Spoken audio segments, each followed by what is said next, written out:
In this series, we will read the ADC, the analog to digital converter on this ambient light sensor board from Digilent. I'm using the Lattice iCEstick FPGA board, but you can use almost any development board as long as it runs on 3.3 volts and has 3 available I/O pins. It's even better if it has a Pmod connector, like the iCEstick, because then you can plug it directly into the board like this. And you can find links to the 2 parts below the video. We're going to start implementing the BFM first, because then later, when we implement the actual SPI master module, we can test it against this model that mimics the behavior of the ADC. So let's go to VS Code and open this ALS bfm.vhd file. So this is an outline for the file. There's no content in the architecture. We see here that the pulse time of CS, the high period, has to be a minimum of this value for generating SCLK half period from the system clock.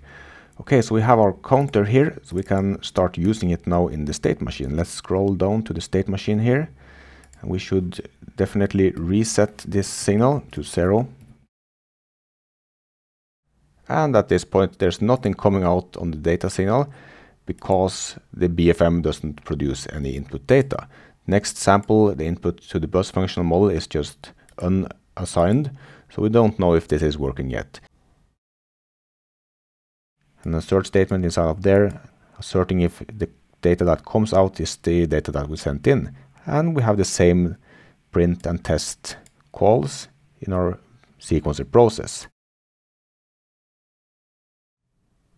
So now we can see the value in decimal to the left here, and this bar corresponds to this value. So if the value is 0, the bar is going to be, at this point, is going to be no bar at all.